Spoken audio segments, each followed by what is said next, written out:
Bienvenidas y bienvenidos a su programa, ya lo dijo la Corte, en el cual discutimos, analizamos, comentamos las sentencias más importantes, los fallos emblemáticos del máximo tribunal de la República, la Suprema Corte de Justicia de la Nación. Y el día de hoy vamos a conversar sobre el amparo en revisión 152/2013, que trata de una serie bastante amplia de temas que tienen que ver con quién puede promover amparo, qué título de legitimación activa, y ahorita vamos a ver este concepto, se requiere para determinados casos de amparo, en qué amparo contra normas generales no se requiere que haya un acto de aplicación y la cuestión de fondo. Un tema que ya hemos discutido aquí en este programa, matrimonio igualitario, matrimonio entre dos personas del mismo sexo. Y para entender este amparo en revisión 152/2013, le doy la bienvenida a David García Zarubi. David, un gusto tenerte aquí, bienvenido. Muchas gracias, al contrario. Y a Carlos Araiza. Carlos, muchísimas gracias por ayudarnos a entender esto.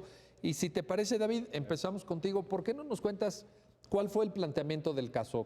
¿Cuáles son los hechos que a la postre permiten que llegue el asunto a la Corte y que la Corte emite esta importantísima sentencia? Claro, el asunto creo que se tiene que ver un poco en el contexto de los litigios previos que venían dando, porque si bien decías, este es un tema de matrimonio igualitario que ya había sido tratado por la Corte no había explorado algunos de los temas de esta sentencia. Lo importante es que más o menos 2 años previamente a la resolución de este caso, la Corte había dicho que era inconstitucional excluir a los homosexuales de la institución del matrimonio. Y esta es la premisa con la cual se construye este precedente. La Corte ya venía diciendo del mismo Oaxaca, del mismo artículo 143 del Código Civil del Estado de Oaxaca, que debía interpretarse, y esto es importante porque el primer criterio de la Corte debe tener una interpretación conforme, no debe ser inconstitucional. Cuando te refieres, David, a una interpretación conforme, ¿de qué estamos hablando? Sí, para la gente que nos está viendo. Claro, esto es una técnica de control constitucional que la Corte venía explorando desde antes de la reforma del 2011 en materia de derechos humanos, pero tuvo, digamos, su desarrollo doctrinal a nivel de jurisprudencia a partir del 2011, que consiste en que una norma, dado que se formula como un enunciado lingüístico, puede admitir más de una o dos interpretaciones, ¿no? Porque utiliza conceptos vagos, ambiguos. Y en ese sentido, lo que hace el tribunal es asignar significado a esa indeterminación semántica de la norma. Un significado específico. Un significado de los posibles, ¿no? Por ejemplo, familia, ¿no? Por decir justo un caso relacionado con esto.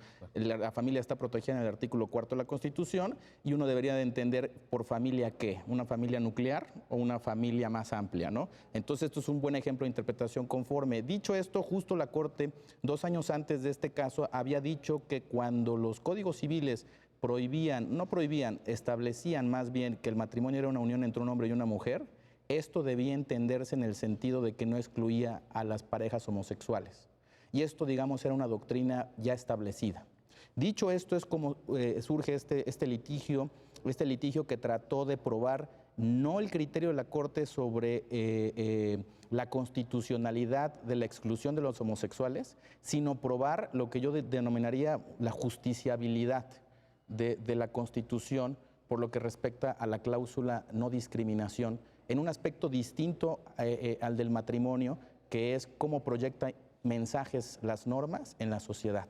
Y para ello, entonces, lo que pasa es que varias personas, ¿cuántas? Son casi 20, ¿no? Sí, casi 20, conté bastante. Bueno, así es. Un grupo de personas promueve un amparo, pero aquí hay una gran, me parece, ¿no? Y ahí es donde quiero que nos ayuden a entender, porque hay una gran novedad en el sentido de decir, normalmente todos esos litigios anteriores que tú citaste de Oaxaca y de otras entidades federativas, sí, claro, habían llegado porque una pareja una pareja de personas del mismo sexo solicita casarse, le niegan esa posibilidad y a partir de ahí promueve el amparo. Pero aquí no solicitaron casarse. Sí, así es. Esa es la peculiaridad. Esa es la peculiaridad. Esa es la peculiaridad del caso. Los casos que teníamos eran casos, digamos, tradicionales de generación del acto reclamado, ¿no? Que es el acto que te permite venir a impugnar una ley y todos venían justamente con la negativa del juez de lo civil permitiendo ese matrimonio. Y aquí este grupo, decías bien, es un amparo colectivo, es un grupo importante de personas. Decían, oye, nosotros no nos queremos casar.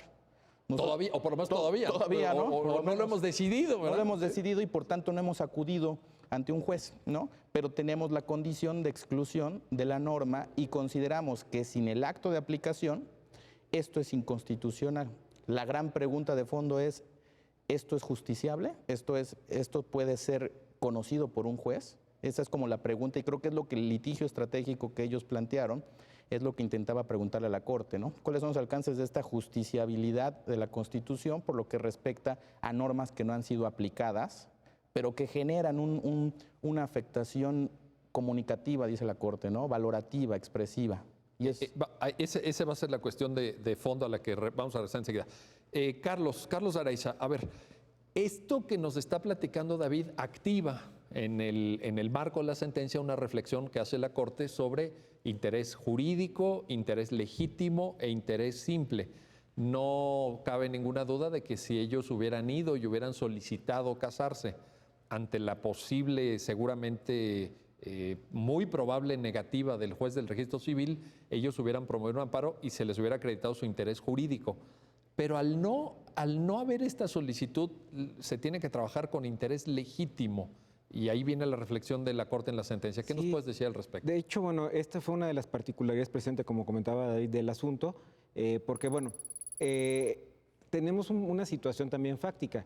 En 2011 conocemos la reforma en materia de derechos humanos y a la par de la materia de la reforma constitucional de derechos humanos viene la reforma de ley de amparo, la reforma constitucional de amparo y que se refleja en una ley en 2013.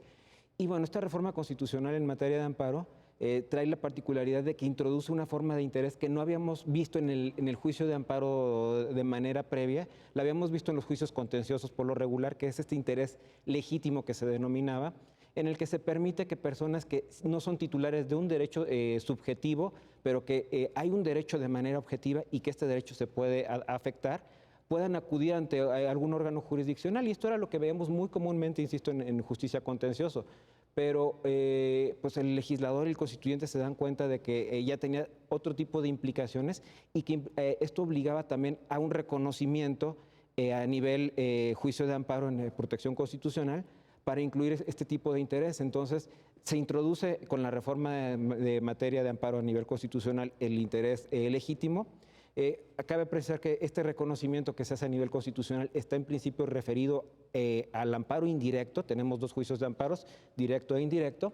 Y en el caso del amparo indirecto, que es el amparo contra leyes que normalmente conocemos, el constituyente reconoce la posibilidad de que alguien con interés legítimo, no jurídico, pueda acudir a la instancia de amparo. Entonces, en el caso, este grupo de personas dicen, a ver, yo no soy el destinatario de la norma. ¿Por qué? Porque la norma está destinada a hombres y mujeres que deseen contraer matrimonio. Pero precisamente ese enunciado del que hablaba David obliga a que solo hombres y mujeres que deseen contraer matrimonio entre ellos puedan acudir al juicio de amparo. Entonces ellos dicen, esto me genera una discriminación tácita. La norma me impide a mí como persona homosexual poder promover un juicio de amparo, poder contraer el matrimonio, y entonces dicen, la única salida que tengo es el medio de defensa constitucional, con este tipo de intereses con el que ellos acuden a la instancia constitucional, y precisamente ese es el primer problema con el que se enfrenta el juzgador y los quejosos. ¿Qué ocurre en la parte fáctica? Pues el juez, atendiendo a los criterios tradicionales, no obstante que ya estaba la reforma constitucional en materia de amparo que reconoce el interés legítimo, dice, a ver, no, ustedes no tienen interés jurídico porque no se fue por la cuestión de si había o no un acto de aplicación que hubiera sido la negativa de la autorización para contraer matrimonio, sino que dice, no tienen ustedes un interés jurídico porque no son los destinatarios de la norma. Pues no podían serlo. No podían serlo, no había posibilidad. Y creo que precisamente este es el punto importante con el que empieza esta sentencia que estamos comentando. Ahora, a ver, ahí David, te pido que nos ayudes a entender esto que Carlos nos está planteando. No hay acto de aplicación, pero ellos no reclaman ese acto de aplicación, ¿cierto? Ellos dicen, la norma me está excluyendo, me está discriminando, etcétera. Y aquí viene una reflexión muy amplia que la sentencia hace de manera muy detallada, diría yo, incluso me atrevo a calificar de brillante en lo que yo he leído de sentencias de la Corte, cuando hace la distinción entre normas autoaplicativas y normas heteroaplicativas. ¿Por qué no nos ayudas a entender estos dos conceptos y cómo la Corte los aterriza en el caso concreto, David? Sí, claro, creo que esa es la parte donde la Corte discute técnicamente con sus propios precedentes. Como decía Carlos, lo importante es que es un amparo contra leyes, entonces las leyes pueden estar sujetas a control constitucional. Y esto es importante porque, como en cualquier democracia constitucional, la pregunta de fondo es qué tanto se pueden meter los jueces a evaluar las decisiones de las mayorías. Y esto es importante porque si los jueces no tuvieran un límite para controlar las leyes, pues podrían ponerse, como diría la teoría, como puntos de veto de las decisiones de las mayorías. Ese es un gran debate, ¿eh? Ese es un gran debate.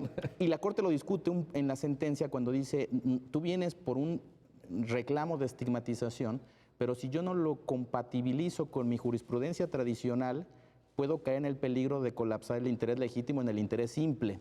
Y entonces lo que la Corte dice es, yo no puedo hacer pasar por interés legítimo una disidencia ideológica de una persona con una ley. Si hay una disidencia ideológica de una persona con una ley, son los canales democráticos los habilitados para poder discutir esto. Oye, a ver, David, interés simple. Interés, exacto. ¿Nos puedes explicar ahí? Claro, el interés simple, desde que sale la reforma, los primeros precedentes, sobre todo la primera sala, distinguen entre interés simple en un extremo, que sería el grado de afectación de menor intensidad que puede generar un acto, versus en oposición al interés jurídico, que sería el de mayor intensidad. El interés legítimo estaría en la mitad, es una afectación. El legítimo sería intermedio, ¿verdad? Sería intermedio. ¿Y por qué esto es importante? Porque, retomando lo que venía diciendo, es que los jueces pueden analizar las leyes cuando esas leyes tienen una afectación jurídicamente relevante en la esfera jurídica de las personas. Esa es, digamos, la legitimación en términos amplios que tiene un juez para poder analizar la constitucionalidad de una ley. Oye, si te pregunto, una persona que estaba a 2,000 kilómetros del otro lado del país y de repente abre su periódico y dice, pero ¿cómo? Acaban de aprobar aquí una ley, no sé qué, allá en el estado de Oaxaca, por ejemplo, o donde sea. Esa persona tendría un interés simple, un interés abstracto en la defensa de la legalidad, digamos. Así es, en la Corte en ese sentido dijo, si bien yo estoy dispuesto a ampliar el interés legítimo para poder reconocer un tipo de afectación que no estaba reconocido previamente, como es el de la estigmatización, voy a poner un límite, y este es el del ámbito espacial de validez de la norma. Esto es el ámbito sobre el cual se proyecta el mensaje estigmatizante de la norma, ¿no? Si en este caso sería que el Estado de Oaxaca. El Estado de Oaxaca. Y justo técnicamente la Corte dijo, voy a ver si estas personas están dentro de ese ámbito de proyección de la norma, y en efecto ellos dijeron en la demanda que eran habitantes residentes del Estado de Oaxaca, y esto no fue controvertido por la autoridad en su informe justificado. Se da por bueno. Se da por bueno, entonces la Corte dice, estás dentro del ámbito de proyección, ¿no? Dicho eso, entonces la Corte dice, tengo que dialogar con mi gran jurisprudencia tradicional que me decía que las leyes se dividen entre heteroaplicativas y autoaplicativas.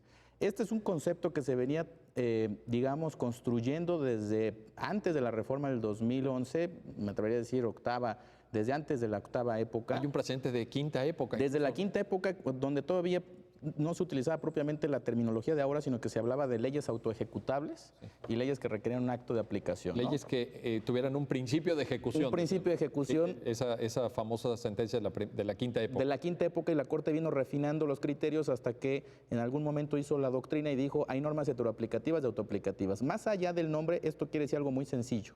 Una ley heteroaplicativa lo es cuando por sí misma no genera una afectación al individuo o a la persona, sino que requiere de un acto de aplicación, ¿no? Típicamente podría yo decir los impuestos por alguna actividad, ¿no?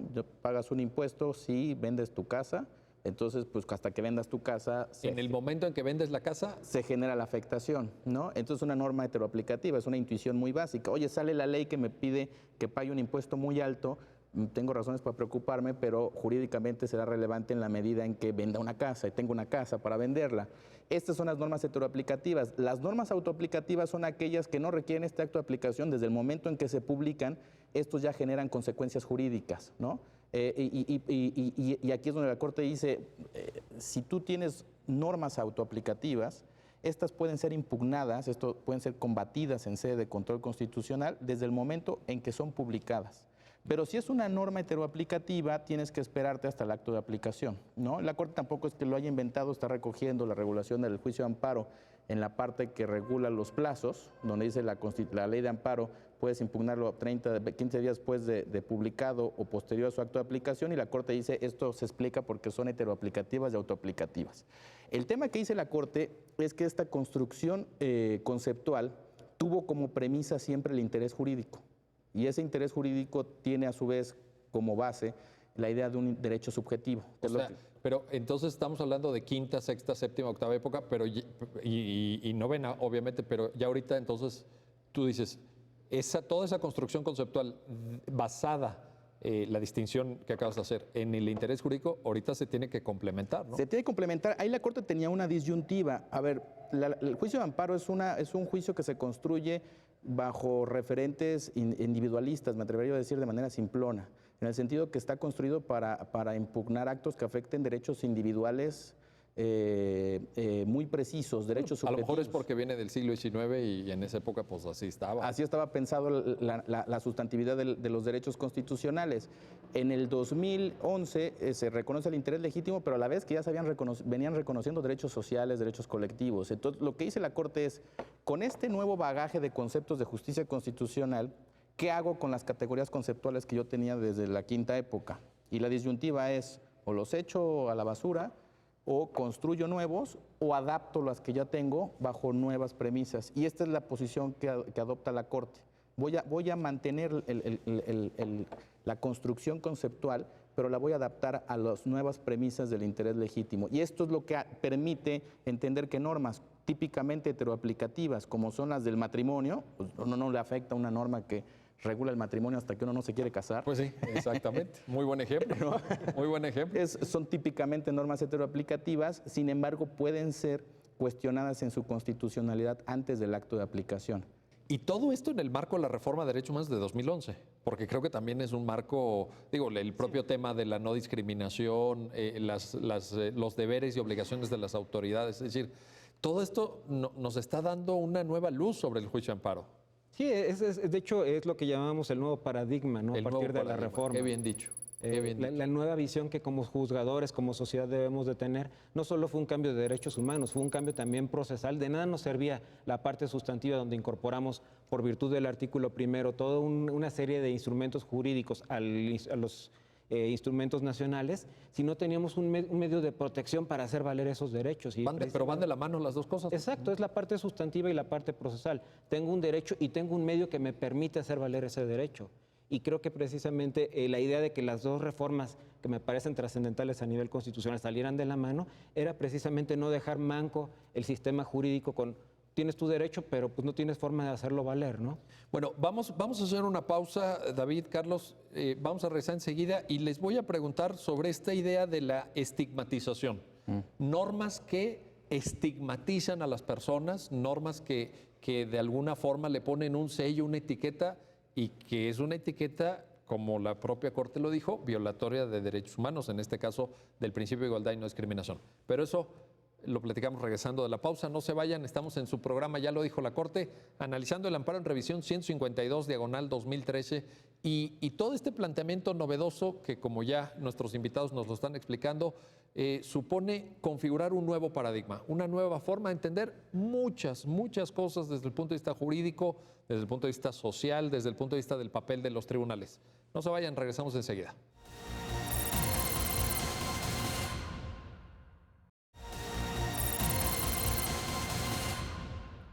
Pues ya estamos de regreso, ya estamos de vuelta en su programa, ya lo dijo la Corte, y estamos platicando del amparo en revisión 152, diagonal 2013, con David García Zarube y Carlos Araiza. David, ayúdanos a entender, nada más para cerrar este punto de leyes autoaplicativas, heteroaplicativas.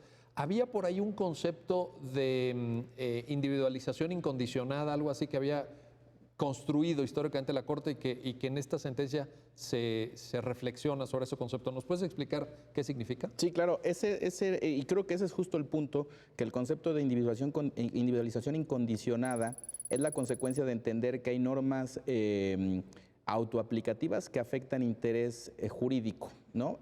Por individualizaciones, la norma se individualiza desde el momento en que se publica y afecta a una persona de una manera concreta y diferenciada, ¿no? Sin ninguna condición. Sin ninguna condición. Sin que tenga que pasar nada más. Sin que tenga que pasar nada más en una persona, en una esfera jurídica. Entonces, la jurisprudencia lo que dice es, uno puede observar nítidamente cómo la norma trasciende de manera individualizada la esfera jurídica de una persona y ahí es donde se acredita el carácter autoaplicativo. Lo que hace la primera sala dice, vamos a conservar el concepto para interés legítimo, pero no podemos entenderlo bajo los referentes interpretativos del siglo pasado que justamente consideraban el interés jurídico. Y en ese sentido se dice que la individualización condicionada se debe entender como la afectación en sentido amplio que puede resentir una persona con el estándar de interés legítimo, pero digamos ya no es el mismo sentido de trascendencia nítida que corta en la esfera jurídica de una persona, sino es una afectación en sentido amplio. Entonces, entendido así, la individualización incondicionada bien puede ser por interés jurídico que se mantiene en la ley de amparo, o ya es en interés legítimo, pero en este segundo caso la Corte dice entendiéndolo como una afectación en sentido amplio, ya no pidiendo esta trascendencia que se pedía previamente. En parte porque el interés legítimo no requiere de la afectación de un derecho subjetivo, que es lo que decía Carlos, ¿no? Basta con que tengas tú reconocido un derecho objetivo en un sentido amplio y que puedas demostrar que si obtienes la sentencia de amparo te va a repercutir en un beneficio. Así es, incluso la Corte dice, antes la individualización incondicionada era una afectación directa de la ley frente a la persona y ahorita con el interés legítimo es una afectación indirecta.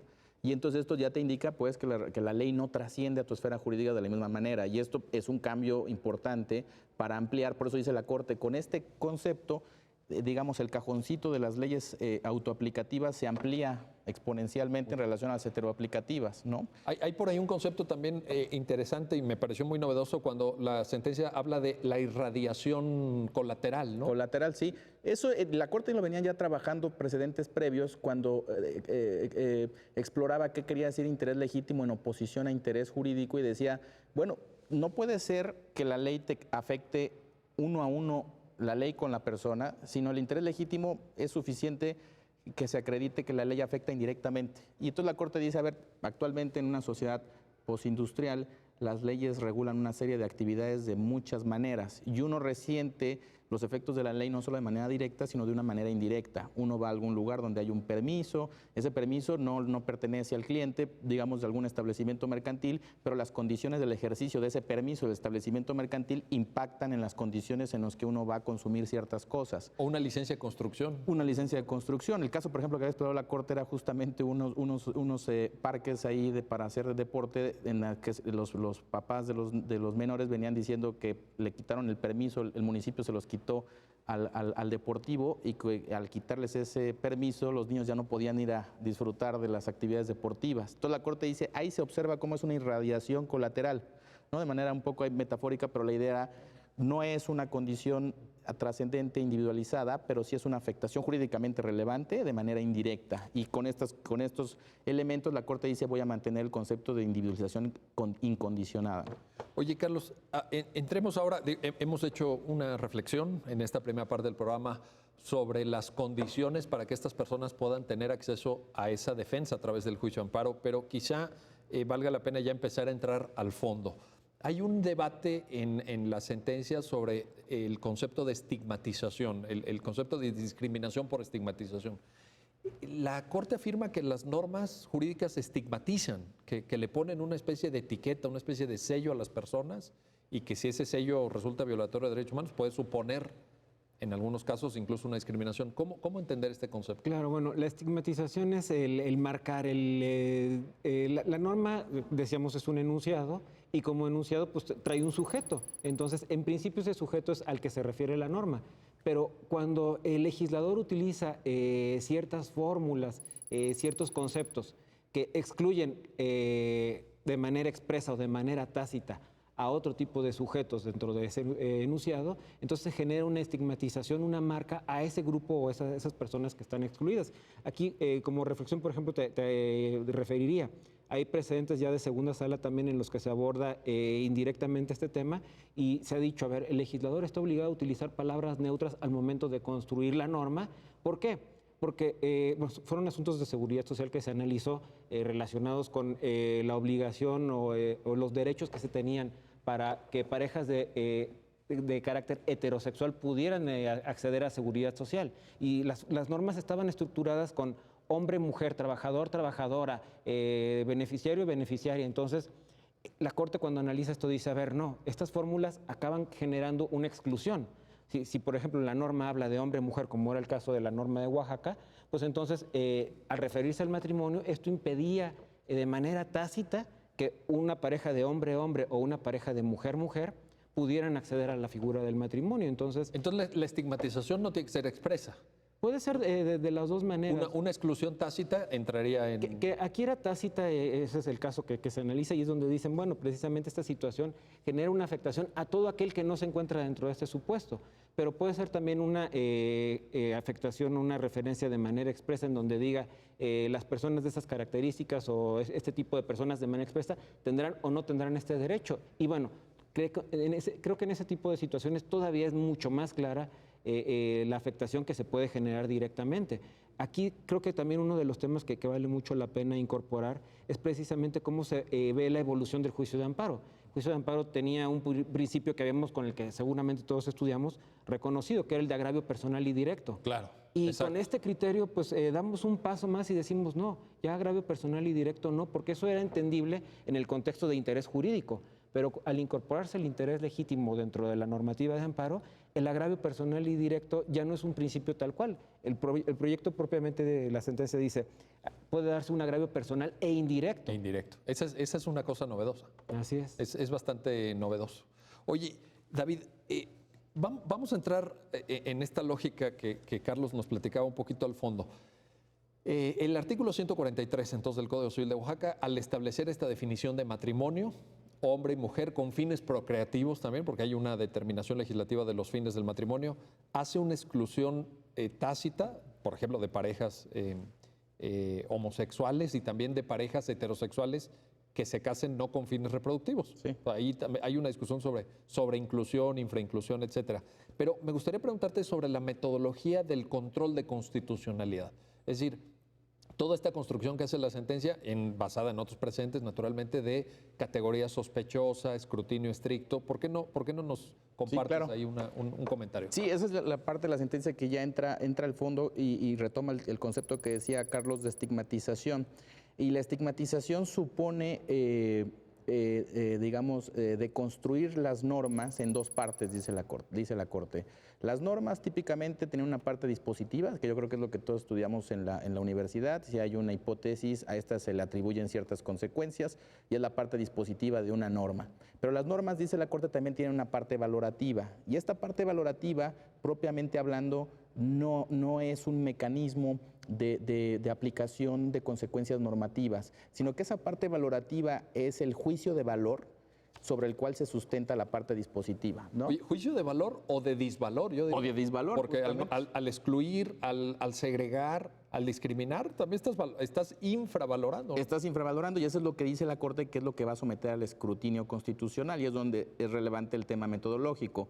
La Corte dice, a ver, si yo dije que no se necesitaba acto de aplicación, en congruencia no puedo analizar la parte dispositiva porque esa es propiamente heteroaplicativa. Entonces mi metodología va a ser aislar la parte de la norma que puedo someter a un escrutinio constitucional y esa es la parte valorativa, que es como decías tú, un juicio de disvalor, un juicio de reproche, ¿no? En este caso. En este caso, porque las parejas homosexuales o heterosexuales que no quieren procrear son excluidos, pero son excluidos, digamos, no de manera neutra, son excluidos porque las mayorías democráticas en el estado de Oaxaca determinaron que no es algo deseable socialmente. Es más, es curioso que esa norma, y lo dice la Corte en parte de su sentencia, en la parte final del precepto decía que el estado de Oaxaca promoverá la celebración de los matrimonios respecto de las parejas que viven en concubinato. ¿Y qué mensaje estás enviando ahí entonces?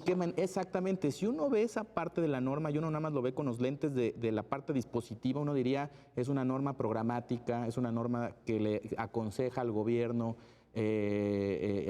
orientar a las personas para que se casen. Y la Corte dice, no, es un mensaje.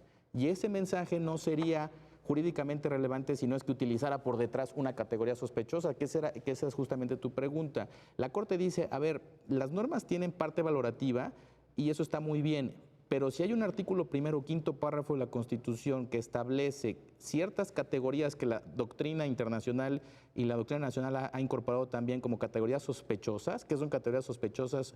Son distinciones o criterios de distinción con base en rasgos moralmente irrelevantes. Por ejemplo. Por ejemplo, preferencia sexual, que es este caso, condición social, condición de salud, raza, género, nacionalidad, que hemos tenido digamos, un consenso a nivel democrático, que son rasgos moralmente irrelevantes. A las personas se les puede distinguir en función de razones meritocráticas, en fin. Si sacas 10 en el examen o si sacas 8. Ahí no hay estigmatización. Exacto. No hay ni discriminación. No hay discriminación. Es importante esta aclaración para los alumnos que están viendo este programa, ¿verdad? Estudiantes de Derecho. Exactamente. Y la Corte dice eso se llama clasificación, no se llama discriminación. Discriminación es un concepto técnico que requiere acreditar que el autor de la norma ha utilizado como criterio de identificación una de esas categorías, esto es, un criterio moralmente irrelevante para efectos de la Constitución, como criterio para atribuir beneficios y cargas a la población.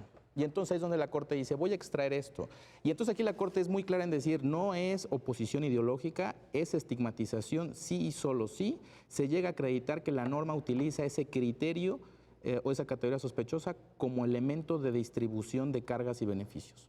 O de exclusión. O de exclusión, en este sentido. O de distribución en el sentido que parejas heterosexuales, sí, parejas homosexuales. Así es, así es. Y en este caso, porque es el más nítido, donde uno se observa que se excluye. Pero Carlos, por ejemplo, decía los criterios de la segunda sala, donde las cargas son inequitativas. Correcto. ¿No? Y entonces Buen ejemplo. Es un criterio de distribución de cargas y beneficios. La Corte entonces dice, mi primer punto metodológico es observar esa parte valorativa, extraer el criterio de clasificación y si es una categoría sospechosa, entonces tengo que preguntarme, ¿le aplico escrutinio estricto o le aplico escrutinio ordinario? ¿Y qué dice la Corte? Y la Corte dice tiene que ser un escrutinio estricto. Y escrutinio estricto lo que quiere decir es que la Corte va a analizar con una mayor intensidad las razones justificatorias que ofrece el legislador para hacer la distinción en cuestionamiento, ¿no?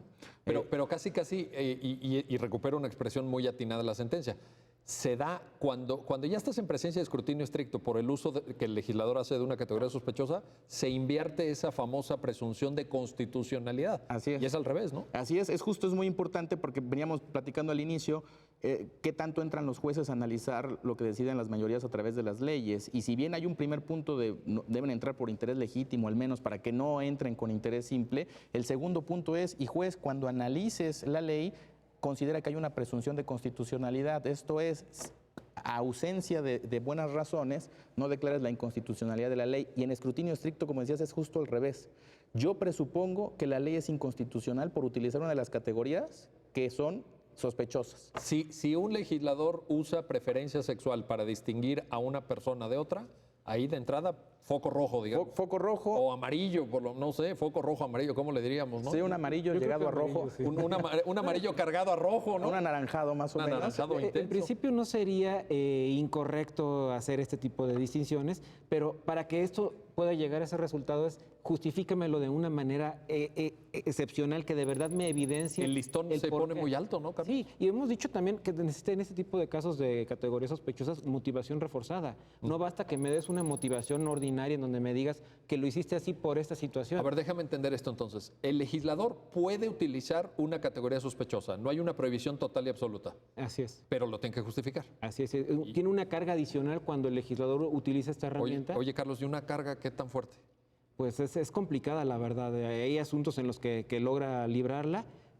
Comentábamos hace un rato con David de asuntos de materia laboral, por ejemplo, la distinción que existe entre el hombre y la mujer respecto de la jubilación. Ya la Corte ya dijo que esta distinción es válida porque tradicionalmente la mujer ha asumido otro tipo de papeles, no solo laborales, sino dentro de la vida social y en familia. Entonces, la mujer tiene una carga adicional en la que termina la jornada laboral y se va al domicilio a continuar con la educación de los hijos, a atender el hogar.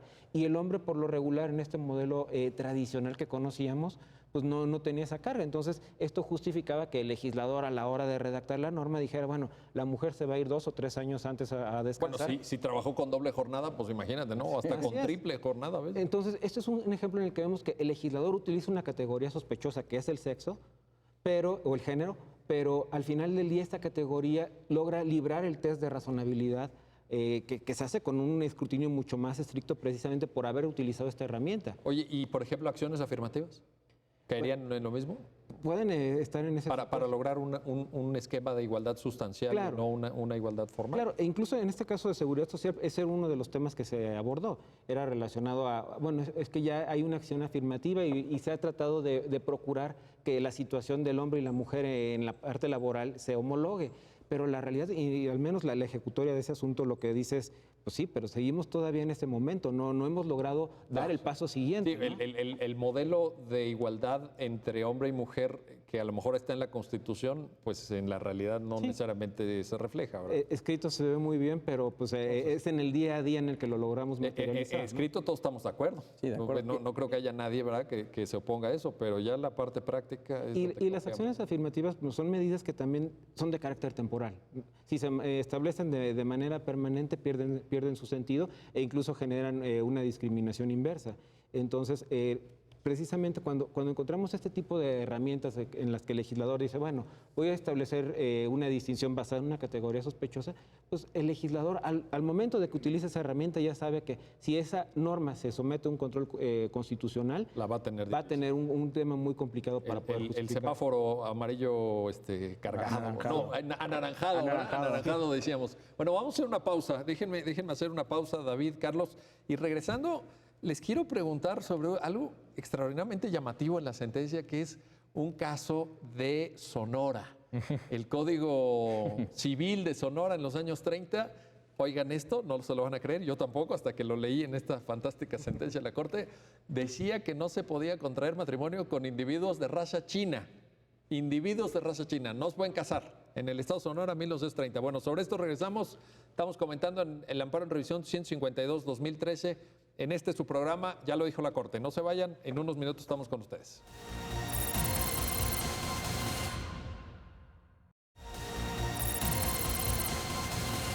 Estamos de regreso, estamos ya de vuelta en su programa, ya lo dijo la Corte, y estamos platicando con David García, estamos platicando con Carlos Araiza también. A ver, David, este caso Sonora, está citado en la sentencia, yo la verdad no lo conocía, pero me pareció aberrante, me pareció, digo, hay que entenderlo en su contexto, ha pasado mucho tiempo, el México de los años 30 no es el México del siglo XXI, pero ¿qué pasó ahí? A ver, cuéntanos. Sí, es un caso muy curioso que se mete en la sentencia justo para dar un punto de contraste con lo que a dónde ha llegado la cláusula antidiscriminación en México. Es un caso de los años 30 donde Sonora, tratando de abatir un problema de migración de personas de origen chino, decide legislar en el Código Civil y decir que hay una prohibición de acceso al matrimonio para aquellas personas de raza china, ¿no? Lo curioso es que era digamos, las mujeres de Sonora no podían casarse con los hombres de raza china. La prohibición no era al revés, ¿no? Entonces, esto es muy curioso. Entonces, este es un caso de una persona que ni siquiera había nacido en China, sino que era segunda generación en México. Pero ¿Ya era nacido en México? ya era nacido en México y él se trata de casar con una persona de Sonora, una mujer de Sonora, y entonces el juez del registro civil le niega, con base en este artículo del Código de Sonora, diciéndole, mira, tú tienes una prohibición, eres una persona de raza china que yo veo a simple vista, y entonces, por tanto, estás en la prohibición, ¿no? El asunto se va en amparo, llega hasta la Corte, y esta persona lo que dice es, bueno, me protege el principio de igualdad, y entonces yo creo que esto me discrimina en relación al resto de las personas de raza distinta. La Corte, curiosamente, niega el amparo y dice que no había un problema desde la perspectiva del principio de igualdad. Y decías muy bien, hay que entenderlo en el contexto, y más que el contexto cultural, que es importante, el contexto de herramientas de control constitucional. Creo que ahí lo que ha hecho la Corte desde ese caso hasta el momento es ampliar su concepción del principio de igualdad. En esa época, el principio de igualdad que teníamos era formal, de igualdad ante la ley. Por eso es que la Corte en su sentencia dice, mientras se den condiciones equitativas de aplicación de la norma, esto es, todo aquel que actualice el supuesto merezca la consecuencia. O sea, no es discriminatoria si se prohíbe para todos los chinos. Para todos los chinos. Sería discriminatorio si alguien de raza china se le permitiera casarse con una mujer de Sonora. No, ¿verdad? Sí. Eso sí, pero porque era la concepción del principio de igualdad, igualdad ante la ley. Lo que pasó después de la Segunda Guerra Mundial es que la Corte empieza a explorar lo que es el principio de igualdad material, la igualdad en la ley. Y vienen los primeros precedentes en octava y sobre todo novena época, donde la Corte dice no solamente tenemos un derecho a la igualdad ante la ley, sino que el legislador respete los tratamientos que hace desde una perspectiva de igualdad. Y lo que hace esta sentencia parece, y bien decías, retomando otros precedentes, es decir, hay también una igualdad no solo en la ley, sino una igualdad estructural que el legislador no tiene que preservar, ¿no? La Corte no dice, le estoy reprochando al legislador las prácticas discriminatorias en la sociedad de Oaxaca. Lo que le estoy reprochando con el escrutinio estricto y la inconstitucionalidad eventual que deriva es que preserve esta estructura que hace que un grupo de personas se encuentre en una situación de exclusión, porque son significados sociales que vienen de una época antiquísima, y en ese sentido las leyes ayudan a preservarlo, ¿no? Entonces, por eso es que este caso de Sonora se pone en la sentencia, creo yo, porque lo que quería la sala era poner dos puntos de contraste, cómo el principio de igualdad ha evolucionado desde la igualdad ante la ley formal al de una igualdad estructural, donde la Corte dice, me voy a preocupar sobre justamente estas condiciones de vulnerabilidad de ciertos grupos que tienen derecho a que el legislador no los presione más para quedarse en esa situación de discriminación. Por eso el caso, ¿no? Pues yo creo que lo logra, un contraste enorme del México de los años 30, bueno, por lo menos en Sonora, no todo México, pero sí Sonora, a este tipo de sentencias ya más vanguardistas, más garantistas, basadas en esa reforma importante de 2011, ¿no? Carlos, te quiero preguntar, hay un tema que pudiera parecer técnico y quizá no lo sea, que es el tema de la oportunidad para la presentación del amparo, es decir, los plazos. Todos sabemos que las acciones judiciales en aras a la seguridad jurídica pues se tienen que promover dentro de cierto tiempo. Y sin embargo, aquí hay una reflexión interesante de la Corte, ¿no? ¿Qué nos puedes comentar al respecto? De hecho, bueno, ese es uno de los temas más interesantes, me parece, que vemos en la parte procesal de la sentencia. La regla en el juicio de amparo es de 15 días a partir de que se emite el acto concreto que se está reclamando. O de que se tiene conocimiento, ¿no? O de que se tiene conocimiento de él, o en caso de que sean leyes autoaplicativas de las que hablábamos hace un rato, la regla es de 30 días a partir de que la norma entre en vigor. No basta con que la norma sea publicada, sino que además la norma tiene que entrar en vigor, porque si no, la norma está en un lapso de vacatio legis, que le llamamos, en el que existe materialmente, pero formalmente no genera consecuencias. Entonces, estas son las dos reglas. Habrá otras excepciones en cuanto a la oportunidad para promover juicio de amparo. Aquí la particularidad que tenía el asunto, que es algo de lo que hemos estado abordando, es precisamente no tenemos un acto de aplicación. Se promueve el amparo como una ley autoaplicativa por personas que tienen un interés legítimo frente a la ley. Entonces, parecería que estaríamos en el supuesto de es una ley autoaplicativa, sería la regla de 30 días. Sin embargo, el interés legítimo... ¿Pero 30 días a partir de cuándo? De la publicación de la norma, pero era una norma que ya estaba publicada. Entonces, viene el segundo problema. Hay un consentimiento aparentemente. Pero ese es uno de los problemas que me parece se logra salvar, porque se dice, a ver, el contenido de la norma en apariencia es estigmatizador. Y entonces esa estigmatización va a generar posiblemente una discriminación. La discriminación no se genera hoy y entonces a partir de hoy tengo 15 días o 30, sino que es un concepto que la sentencia lo ve como de tracto sucesivo, se genera de momento a momento. Y entonces se me genera hoy, se me genera mañana, se me generó hace un mes. Es permanente esa estigmatización. O a lo mejor hasta años, ¿no? Así es. Yo no sé de cuándo es la definición de matrimonio del 143 del Estado de Oaxaca, pero me imagino que... Seguramente es muy vieja. Seguro. Son definiciones que incluso venían desde antes de la Constitución del 57, ya venían.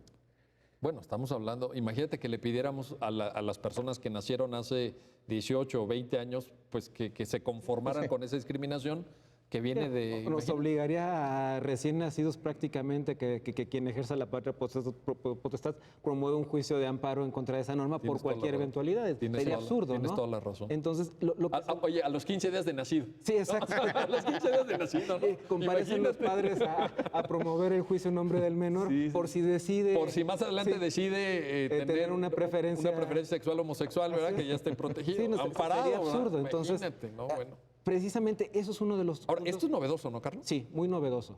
¿Por qué? Porque precisamente la regla la habíamos utilizado cuando teníamos el acto de aplicación o cuando teníamos la norma que se había expedido hace 15 días. Decimos, tengo otros 15 días para promover el juicio de amparo. Pero aquí era una norma que ya era muy antigua, más antigua que la edad que tenían seguramente los quejosos, que no había un acto de aplicación.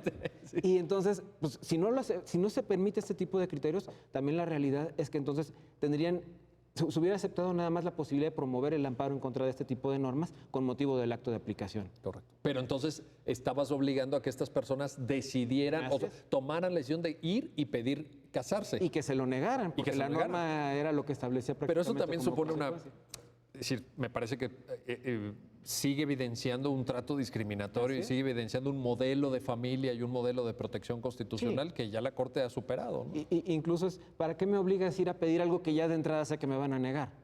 Mejor acudo a la instancia constitucional, es lo que llaman mucho, por ejemplo, en el electoral el per saltum.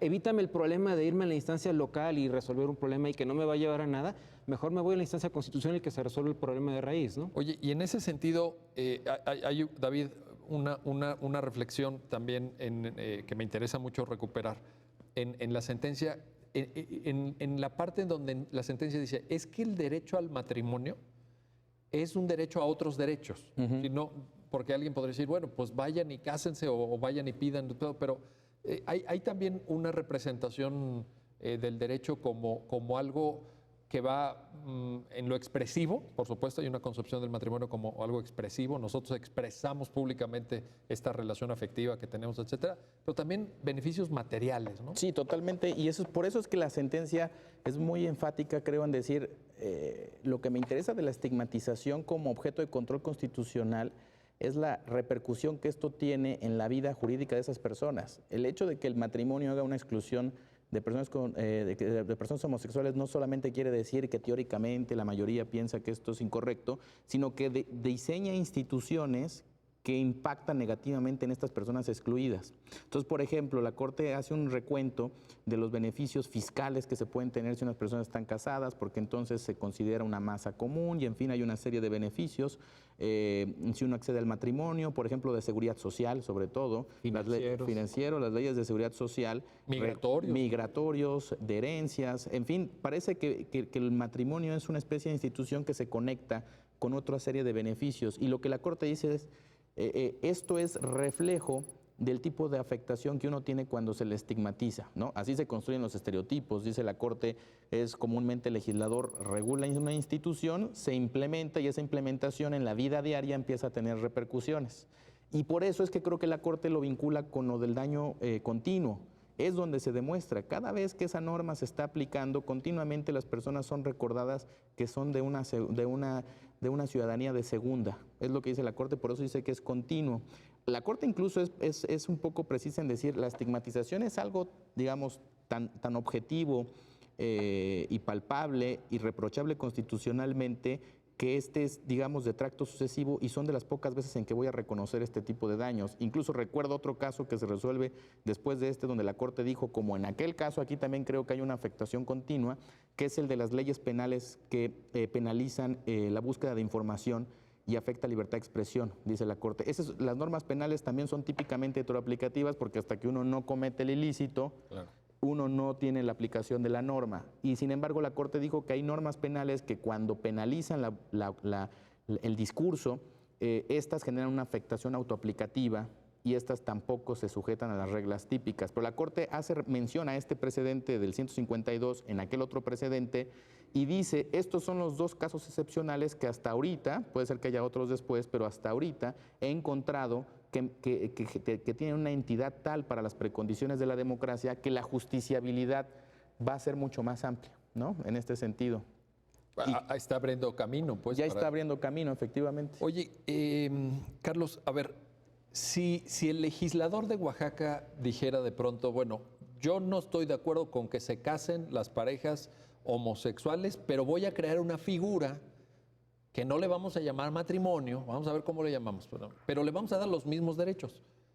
La sentencia ahí, ¿qué estaría considerando? Sí, pues estamos en un supuesto ¿Se vale o no se análogo vale? En el que precisamente el dar una figura que parece como consuelo genera también discriminación. Como consuelo, está bien elegida la palabra. Está bien, tienes toda la razón, sí, claro. Acaba siendo una burla porque lo que hace acaba siendo una burla, fíjate. De esta categoría sospechosa dice, pues mira, para ti no tengo esto, para ti no tengo la medalla de oro, pero para ti tengo una I de cobre que se ve igual de bonita.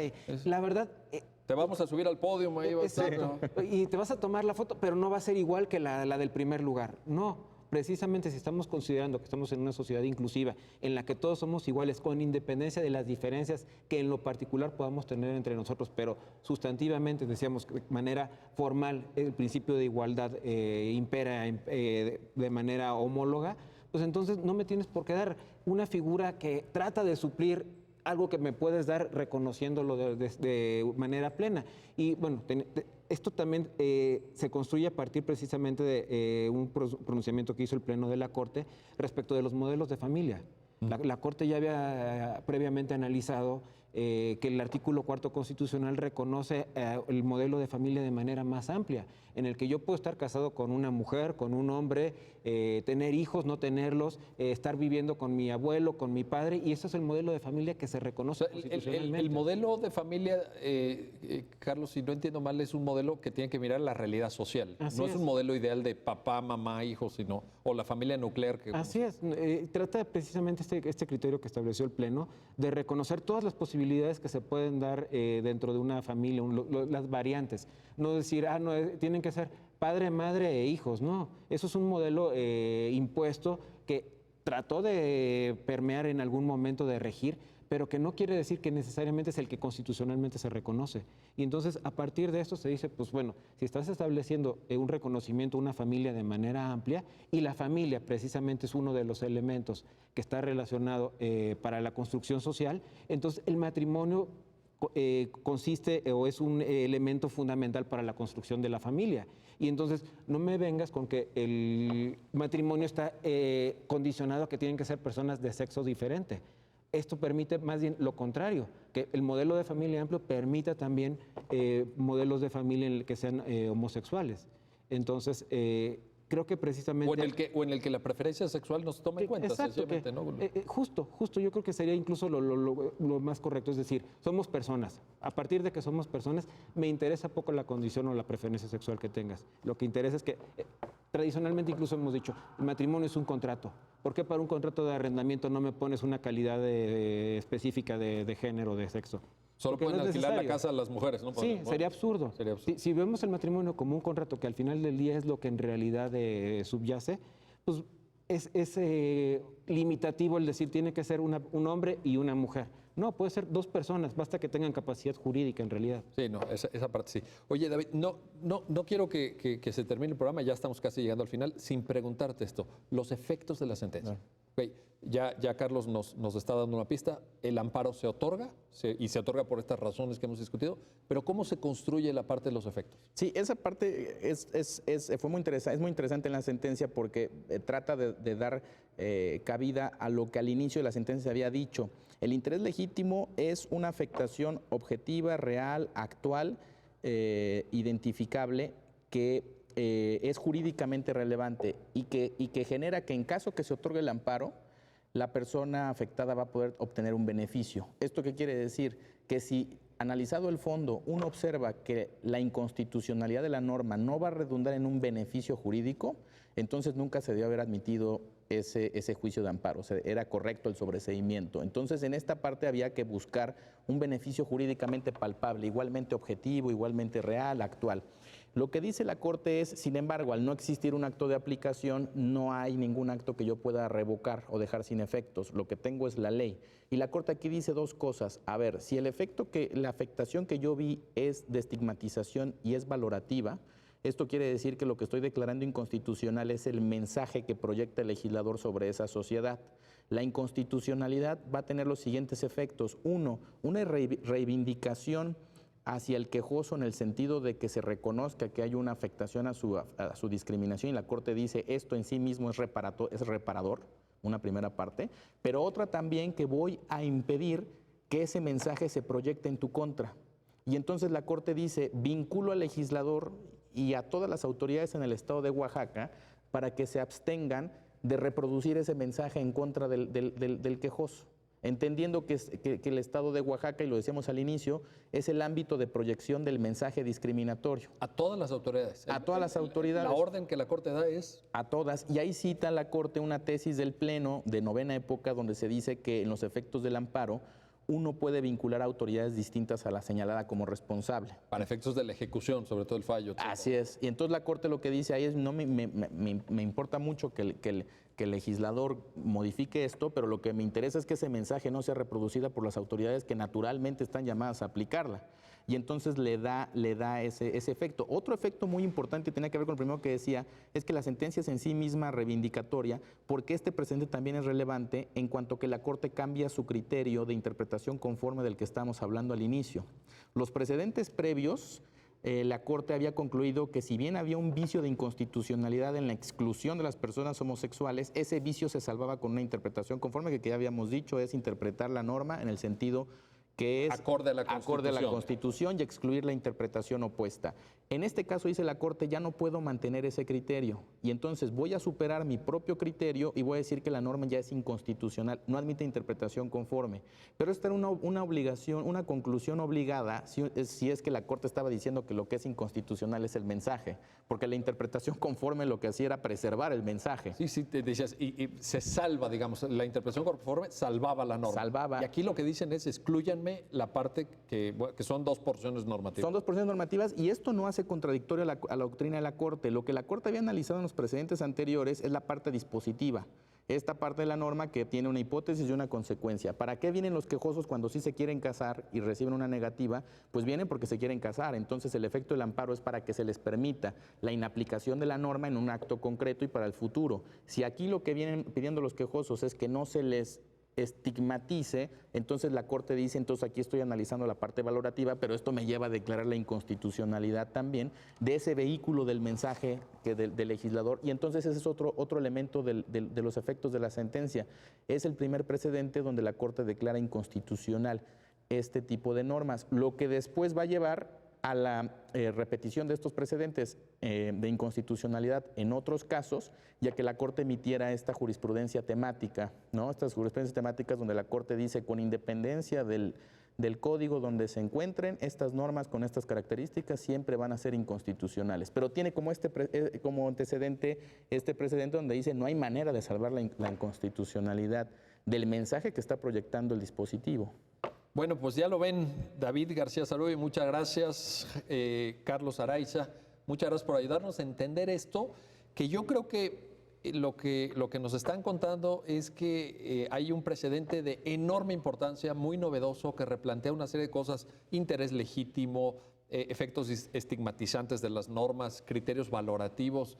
En fin, nos abre una serie de perspectivas, por eso me atrevo a recomendarles que lean, que busquen esta sentencia, una sentencia que abre brecha, que genera reflexiones y que también nos obliga a quienes estamos en el mundo jurídico a pensar distinto los derechos, a pensar distinto el juicio de amparo, a pensar distinto incluso el papel de los tribunales. Y bueno, pues este es un gran desafío y un reto permanente. Gracias por su atención y nos vemos pronto para otro episodio de su programa, Ya lo dijo la Corte.